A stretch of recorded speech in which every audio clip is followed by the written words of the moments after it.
Hello friends, मैं आपका host Jaivardhan आज फिर आपके सामने हूं एक इंपॉर्टेंट टॉपिक को लेकर। हाँ जी दोस्तों, आज हम बात करेंगे अंडर सेक्शन 216(1). क्या आपने भी अपना कनाडा का स्टूडेंट वीजा अप्लाई किया है? अंडर एसडीएस कैटेगरी में किया है या नॉन एसडीएस कैटेगरी में किया है?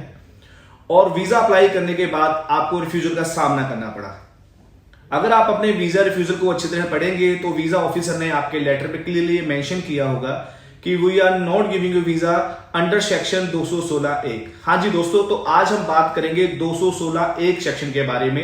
ये क्या होता है, इसको हम कैसे ब्रेक कर सकते हैं, कैसे अपना वीजा रीअप्लाई कर सकते हैं और कैसे कनाडा द्वारा जा सकते हैं।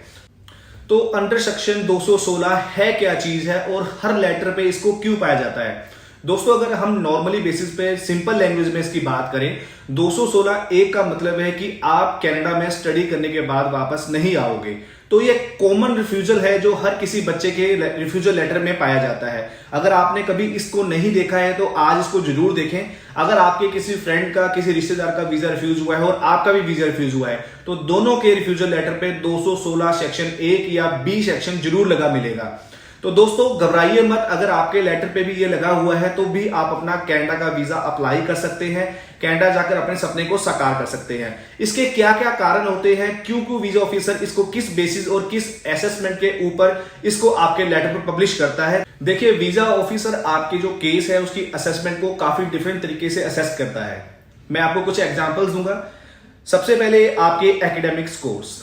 दोस्तों, अगर आपके एकेडमिक स्कोर 55% से कम है तो हो सकता है कि इस कारण भी वीजा ऑफिसर ने आपके रिफ्यूजल लेटर पे अंडर सेक्शन 216(1) लिखा है।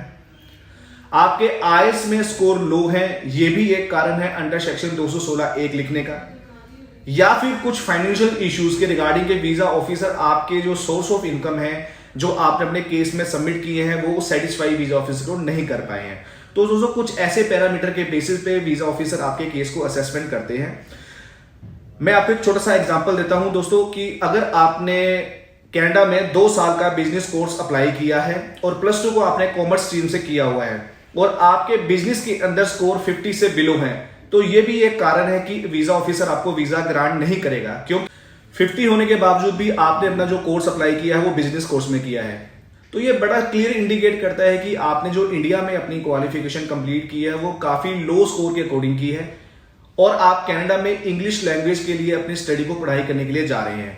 तो वीजा ऑफिसर को ये क्लियरली डाउट है कि जो बच्चा इंडिया में अपने स्कोर अच्छे नहीं ले पाया वो वहां पर अपनी स्टडी को कंप्लीट नहीं कर पाएगा।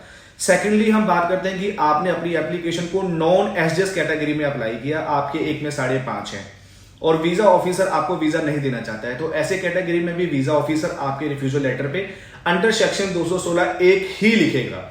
इसके अलावा अगर आपने अपने 2 साल का प्रोग्राम अप्लाई किया है, आपने फर्स्ट ईयर की फीस पे की है और लिविंग एक्सपेंसेस को पे किया है, लेकिन आपने अपनी फैमिली के कोई भी सोर्स ऑफ इनकम जो है, जिसे हम ITR कहते हैं, 16 नंबर फॉर्म कहते हैं, J फॉर्म कहते हैं, तहसीलदार का इनकम सर्टिफिकेट कहते हैं, उसको अपलोड नहीं किया है, तो दोस्तों निराश ना होइए, आप अभी भी अपना कनाडा का वीजा अप्लाई कर सकते हैं। एक्चुअल कारण रिफ्यूजल का पूछ सकते हैं, देख सकते हैं, उसके बिहाफ पे अपना वीजा अप्लाई कर सकते हैं। तो अगर आपका भी वीजा अंडर सेक्शन 216(1) या बी सेक्शन के अंदर रिफ्यूज हुआ है तो दोस्तों आज ही हमारे दिए गए नंबर पे कॉल करें 8863888638 या हमारे चंडीगढ़ के या अमृतसर के ऑफिस में विजिट करके अपने रिफ्यूजल का एक्चुअल कारण पता करिए और अपने केस को रीअप्लाई करिए। मैं दोस्तों आपको बताना चाहता हूं कि लास्ट 12 साल से हम स्टूडेंट वीजा कंसल्टेंसी के इस फील्ड में काम कर रहे हैं।